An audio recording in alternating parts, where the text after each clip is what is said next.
Les premiers chrétiens ne séparent pas Marie de la foi au Christ. Dès le début de l'Église primitive, Marie a une place centrale. On peut le voir avec beaucoup de représentations de la Sainte Vierge dans les catacombes.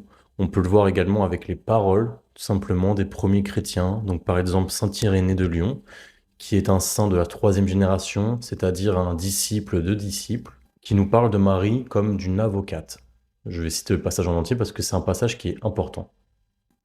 Cette séduction, dont avait été misérablement victime Ève, a été dissipée par la bonne nouvelle de vérité magnifiquement annoncée par l'ange à Marie. Car, de même que celle-là avait été séduite de manière à désobéir à Dieu, de même celle-ci se laissa persuader d'obéir à Dieu, afin que, de la Vierge Ève, la Vierge Marie devint l'avocate. Donc là, on nous parle d'une intercession, la Vierge Marie qui se fait avocate de la Vierge Ève. Ensuite, Saint Cyprien, au début du IIIe siècle, nous dit cela.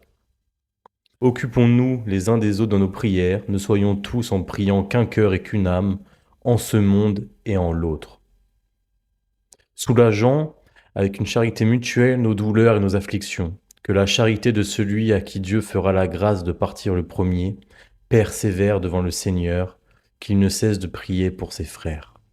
Donc je pourrais en donner d'autres. D'ailleurs, je vais donner d'autres citations des premiers chrétiens sur la Vierge Marie, car c'est un point qui est très important. Par exemple, une citation de saint Épiphane, qui est un chrétien du IVe siècle, qui nous dit que Marie soit honorée, que le Père, le Fils et le Saint-Esprit soient adorés, mais que personne n'adore Marie. Et c'est ce que je me tue à répéter, aucun catholique n'adore Marie comme Dieu. Nous vénérons Marie, nous n'adorons pas. C'est deux choses très différentes. Et nous ne pensons pas que Marie est médiateur pour nous envers le Père. En revanche, elle intercède pour nous envers le Fils. Ou encore la prière sous ton abri, qui est une des plus anciennes prières adressées à la Vierge Marie, une prière qui date du IIIe siècle. Sous l'abri de ta miséricorde, nous nous réfugions, Sainte Mère de Dieu.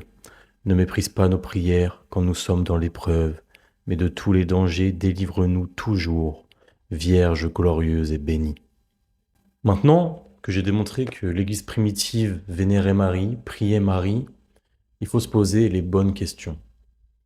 Qui a raison entre des pasteurs avec leur propre théologie ou l'Église primitive venue 2 siècles, 1 siècle, 3 siècles, grand maximum, après le Christ?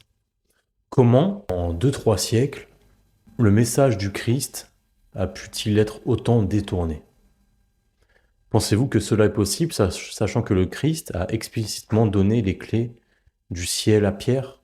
Je pense que, mes chers amis, protestants ou catholiques un peu frileux par rapport à la Vierge, vous êtes dans une impasse. Soit vous reconnaissez que les premiers chrétiens ont failli et que vous êtes plus saints qu'eux, alors qu'ils ont directement connu le Christ ou connu les apôtres, sachant que la Bible catholique, la Bible que vous avez, a été compilée par l'Église catholique, donc par les mêmes saints qui honoraient Marie, ou vous assumez que vous êtes devant, comme je dirais, comme un plafond de verre. C'est l'avant-dernière vidéo, donc demain, après-demain ou dans les prochains jours, il y aura la 6e vidéo sur Marie chez les catholiques. Je te conseille de t'abonner et de surtout venir en DM Instagram si tu as des questions. Mon Instagram, c'est loucatholique, tout simplement, comme mon compte TikTok. Je te souhaite un très bon début de week-end et sois béni.